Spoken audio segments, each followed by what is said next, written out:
In this video, we're going to be looking at ser, estar y tener. As you know, the complication comes between ser and estar. They are conjugated in completely different ways. Ser is completely irregular. Yo soy, tú eres, él, ella, usted es, nosotros somos, vosotros sois, y ellas, ellos, ustedes son. However, estar is conjugated in a similar way to dar or ir. It's mostly regular for most forms except for the first person form, which is estoy. When we come to differentiating ser y estar, sometimes it can be easy, but sometimes it can be tricky. For the easy ones, whenever we're indicating the origin of nationality, we're going to use ser, like yo soy de España or yo soy canadiense. Then we have professions and jobs. So yo soy profesora, yo soy médico, yo soy estudiante.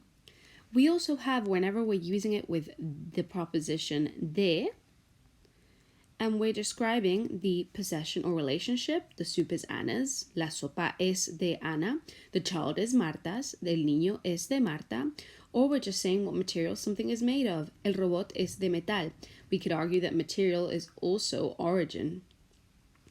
Then we also have expressions on time and dates. So whenever we're saying what day it is, we say hoy es martes.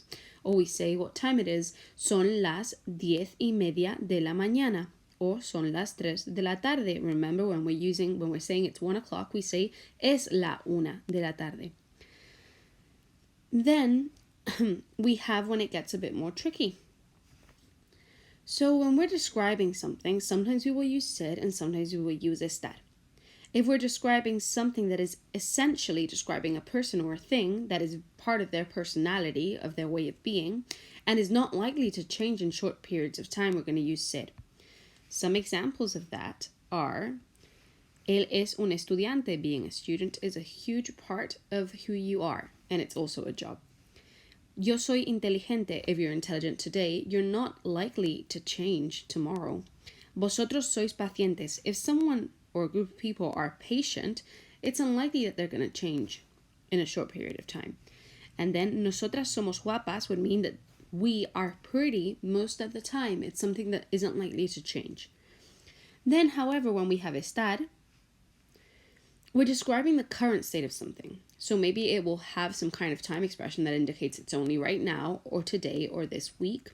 It's something that's probably going to change and is a result of something else. So nosotras estamos guapas. We look pretty. We are pretty right now, probably because we're wearing nice dresses or makeup. Or we got all fixed up. But it's not something that isn't likely to change or that wasn't different before. Ustedes están preparados para el examen. To be prepared is not something that you will always be. It's a consequence of studying. It's something that happens in a specific time. La puerta está cerrada. The door is closed and it is very likely that it will be open soon or that it was open before. And tu auto está roto. If your car is broken, it's smart to think that it wasn't always broken. It will be fixed or it was fixed. Then when we're talking about location, this can get very tricky. What I recommend you do is simply translate the sentence into English. When you translate it into English, you need to check if am, is, or are, the to be part of the sentence, can be replaced by is or are taking place. If it can be replaced, then you will use ser. If it can't be replaced, you will use estar. Here are the examples. La clase es en McKinnon. The class is in McKinnon. Can I replace it with it's taking place? The class is taking place in McKinnon. Yes, so it will be ser. Let's go to the estar section. Yo estoy en España. I am in Spain. Can I say I am taking place in Spain? No, that doesn't make sense. Therefore, I'm going to use estar. El evento es en la casa de Luca. The event is taking place in Luca's house. It makes sense, so I'm going to use ser. How about vosotros estáis en clase?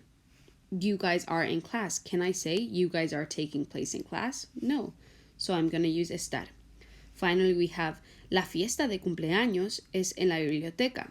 The birthday party is taking place in the library. Yes, I can say taking place, so I will use ser. However, Guelph está en Canadá. Does Guelph is taking place in Canada make sense? No. Therefore, we're going to use estar.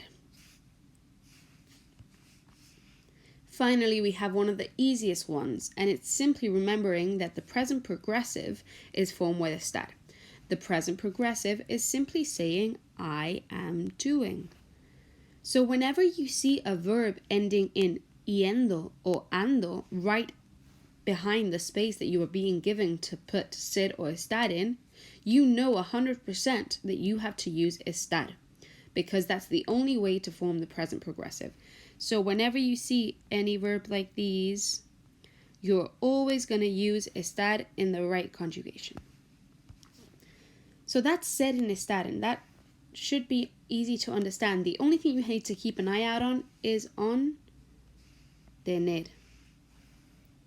And the only way to do that is to learn all these expressions. They're on page 74. So if you're given a space to fill with ser, estar, or tener, and you see any of these expressions, you know you are going to use tener, since ser or estar would not make sense here. So make sure you look through this list on page 74, and if any of these comes up in the exam, you can just put tener right before it. Remember to conjugate tener. So if it says yo space mucho calor, you need to say yo tengo mucho calor. And that's that for ser, estar, y tener.